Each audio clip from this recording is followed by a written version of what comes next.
On the morning of April 6, 1966, over 200 students and teachers at a Melbourne school watched a silver disc descend into a field behind their oval in broad daylight.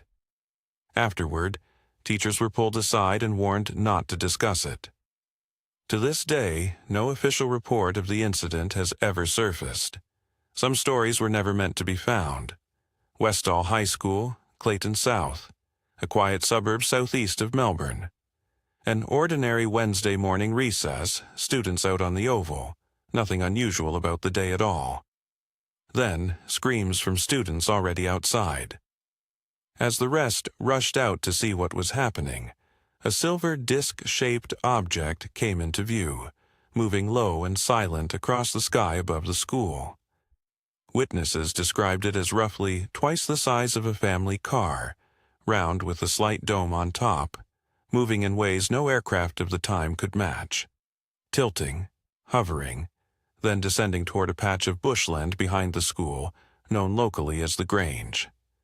Several small aircraft appeared and seemed to pursue the object, banking and circling as if trying to keep pace. Witnesses watched the object simply outmaneuver them, climbing away at a speed none of the planes could follow. By the time it was over, the entire school oval was filled with students and teachers, all staring at the same patch of sky, all having watched the same thing happen in broad daylight. Curious students walked out to the Grange afterward and reported finding a circular area of flattened, pressed-down grass. Some described it as scorched, others as simply matted by wind, with accounts varying between 1 and 3 separate circles. A few days later, Air Force personnel and UFO enthusiasts visited the field and reported finding nothing unusual. Shortly after, the landowner burned the field entirely, destroying whatever evidence may have remained. Local newspapers covered the story within days, one running the headline asking simply who the 5 pilots pursuing the object had been. No satisfying answer ever came. More troubling to many of the students were the private conversations that followed.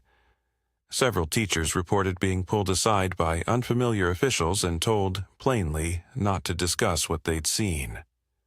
One science teacher later said he was warned he could lose his job if he spoke publicly about the incident. Whatever the object had been, someone clearly wanted the story to end quietly. For decades, Westall stayed a local legend, rarely discussed outside Melbourne, its witnesses scattered and mostly silent, exactly as they'd been instructed to be. It wasn't systematically investigated until the early 2000s, when researchers began tracking down former students, by then well into middle age, to record their accounts for the first time in over 30 years.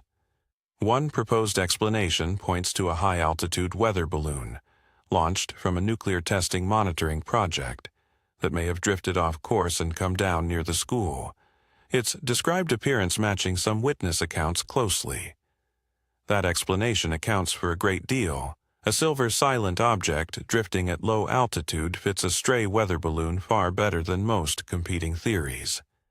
It doesn't fully account for witnesses describing coordinated maneuvers, sharp tilts, and high-speed departures that a passive drifting balloon simply cannot perform. It doesn't explain the small planes appearing to actively pursue the object, nor why witnesses across a school of hundreds converged on remarkably similar details despite decades passing before anyone compared notes. And it doesn't explain the teachers who were quietly warned into silence, a detail that has nothing to do with weather balloons, and everything to do with someone wanting the story contained. Some stories were never meant to be found. This one happened at 11 a.m. in front of 200 witnesses, and somehow still has no official file anywhere in Australia's records. Tell me in the comments. Runaway weather balloon, or the case Australia would rather people forgot? And if Roswell taught America to keep quiet, Westall taught an entire school the same lesson. Subscribe to the Unburied for the next one.